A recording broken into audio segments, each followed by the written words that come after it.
రాజన్న సిరిసిల్ల జిల్లా గంభీరపేట మండల కేంద్రంలో వడ్ల బస్తాలు రోడ్డుపై వేసి అన్నదాతలు రాస్తారోకో చేపట్టారు. అనంతరం వారు మాట్లాడుతూ వడ్ల కొనుగోలు కేంద్రాలు ఏర్పాటు చేసినప్పటికీ కాంటా పూర్తయిన లారీలు రాక ఐకేపీ సెంటర్ లోనే ఉంటున్నాయని, మరికొందరు రైతులవి అకాల వర్షానికి ఆరబోసిన ధాన్యం తడిసి ముద్దవుతుందని రైతులు ఆవేదన వ్యక్తం చేశారు. ఇప్పటికైనా త్వరగా ధాన్యం కొనుగోలు పూర్తి చేసి సంబంధిత మిల్లర్లకు త్వరగా పంపించాలని రైతులు కోరారు.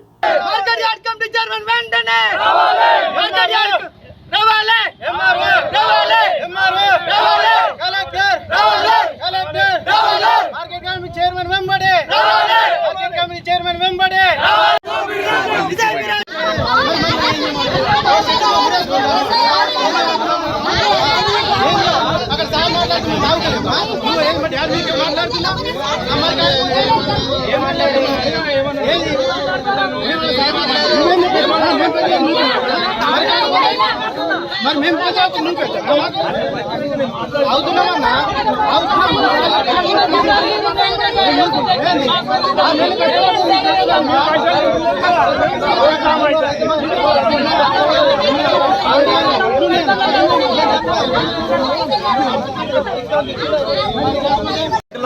గత నెల రోజుల నుంచి ఐకేపీ సెంటర్లు చాలా అయినాయి. ఇప్పటి వరకు పట్టించుకునే అధికారులు, కలెక్టర్ గారు మరియు తహసీల్దార్ గారు ఇదివరకు పట్టించుకోవడం లేదు.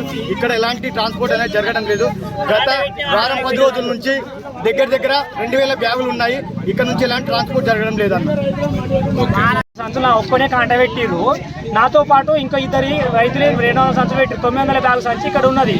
ఆ 900 బ్యాగు సంచికి బాధ్యత వహించేది ఎవరు? అది వెయిట్ లాస్ అయితే ఎవరు భరించాలి? నా ఒక్కరికి కడుపు నొప్పికి ఇంతగానం ఉంటే మిగతా రైతులు ఎట్లా?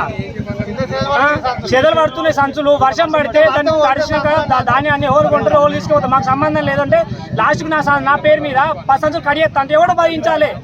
10 సంచులు అంటే 5 క్వింటాల రూపాయలు, 5 క్వింటాలు అంటే 20,000 రూపాయలు అయితే మాకు ఆ రోడ్డు వాటి భరించాలి.